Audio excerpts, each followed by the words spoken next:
Sidang dengan dugaan pemalsuan akta tanah milik keluarga aktris Nirina Zubir kembali digelar di Pengadilan Negeri Jakarta Barat.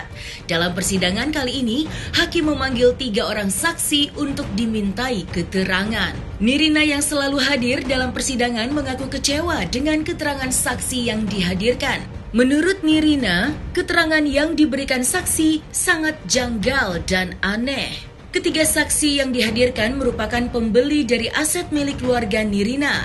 Dalam keterangannya, mereka mengaku tidak mengenal notaris. Satu-satunya yang mereka kenal hanyalah Ririk Hasmita, asisten ibunda Nirina Zubir yang kini menjadi terdakwa dalam kasus tersebut. Lantas, apa harapan Nirina kepada para terdakwa dalam kasus pemalsuan akte tanah yang telah merugikan keluarganya itu? Pak Alexander ada nggak? Ada.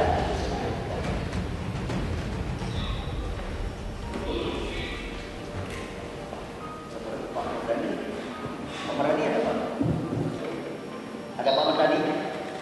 Pak Alexander.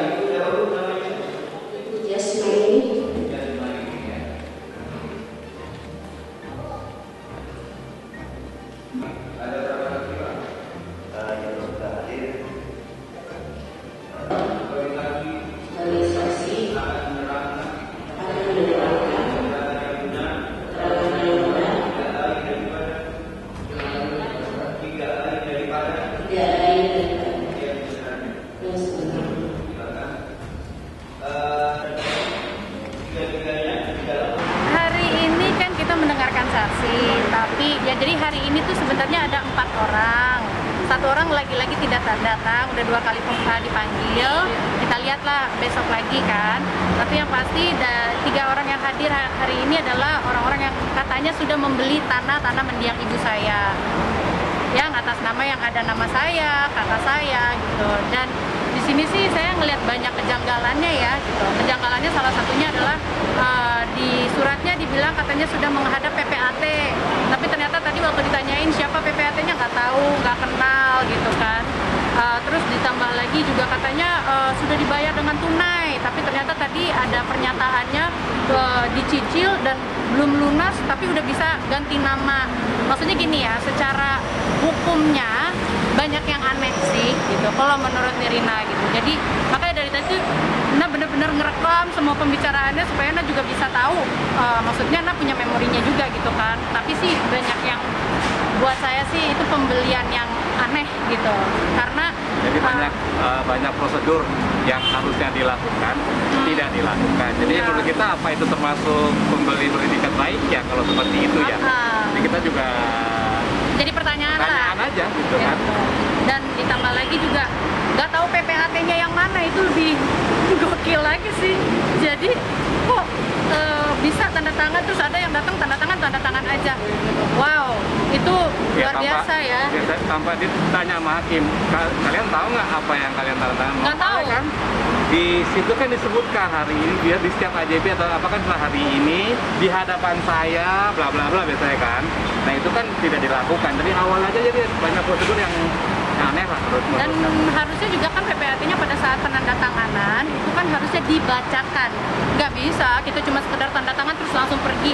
Istilahnya gini ya, saya mau adopsi kucing aja saya harus tahu gitu kan, ini kucing apa, ras apa, segala macam, dari mana, farnya sebelumnya di mana digedeinnya. Masa beli tanah tanda tangan cus langsung pergi, nggak tahu PPAT-nya siapa, isi surat yang ditandatanganin juga apa gitu kan. Terus katanya tunai tapi ternyata udah bisa balik nama, tapi ternyata nyicil. Jadi banyaklah kejanggalannya. Ya ini sih kita kumpulin aja gitu kan. Jadi udah kita sih bener-bener kayak kita kumpulin, kita informasinya kita jadiin satu. Sementara sih pokoknya intinya tidak ada dari mereka yang tahu ibu saya juga siapa. Terus udah gitu tadi juga ngapain lagi pakai nanya-nanya saya, dapat transferan juga, dapat transferan apa enggak? Hai. Tapi pokoknya intinya itu aja sih. Yang terpenting adalah apakah itu merupakan pembeli dengan beritikat baik yang sudah menandatangani tapi tidak tahu isi suratnya apa, bilangnya udah ketemu PPAT tapi tidak tahu PPAT-nya siapa. Buat saya sih mungkin lebih banyak kejanggalannya gitu, banyak kejanggalannya. Ya itu tadi yang seperti saya bilang, belum lunas kok udah bisa balik nama. Sebenarnya kan kalau secara hukumnya adalah lunas dulu baru kamu bisa balik nama. Ini kan enggak gitu loh. Tapi terus ya itu tadi banyak kesalahan prosedur lah yang sudah dilakukan sama mereka hari ini. Dan buat saya itu aja, saya jadi benar-benar ingin menggarisbawahi apakah itu yang disebutnya pembeli dengan itikat baik. Tanda tangannya di dalam rumah, didatengkan katanya notaris tapi nggak tahu siapa orangnya, tidak memperkenalkan diri gitu. Jadi ya buat saya banyak kejanggalan aja sih. Jadi intinya adalah hukumannya itu diseriusin untuk yang para oknum-oknum itu, dicabutlah izin notariatnya. Terus kemudian juga yang satu lagi adalah yang saya benar-benar dan saya dan keluarga perjuangkan adalah hak kami memiliki surat-surat itu kembali kepada kami, karena di sini sudah banyak sekali sebenarnya yang membuktikan bahwa banyak yang janggal, banyak yang salah. Itu aja yang kami tunggu hasilnya. Sementara di pihak PPAT melalui kuasa hukumnya Kurniadi mempertanyakan balik tudingan Nirina yang menuding saksi memberikan keterangan aneh dan janggal. Menurutnya, keterangan yang diberikan para saksi itu tidak bisa disebut janggal hanya karena tidak mengetahui nama-nama pegawai notaris. Selain itu, Kurniadi juga menuturkan jika Nirina telah menerima uang sekian miliar rupiah dari hasil penjualan tanah milik ibundanya.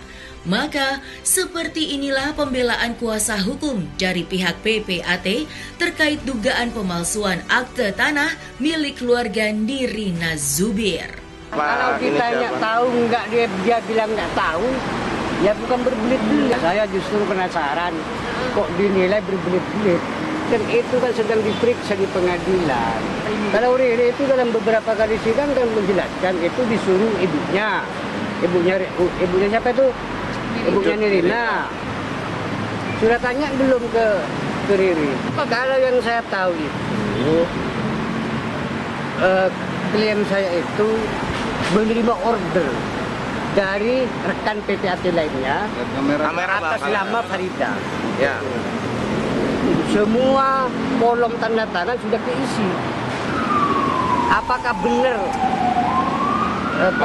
Nirina Zubir itu Zubir itu menjual apa tidak? Itu belum terbukti di pengadilan. Fakta lainnya menunjukkan dia terima uang transfer, ditransfer sekian miliar, kan ada itu fakta-fakta persidangan. Nah, tinggal kita tunggu aja nanti selesai.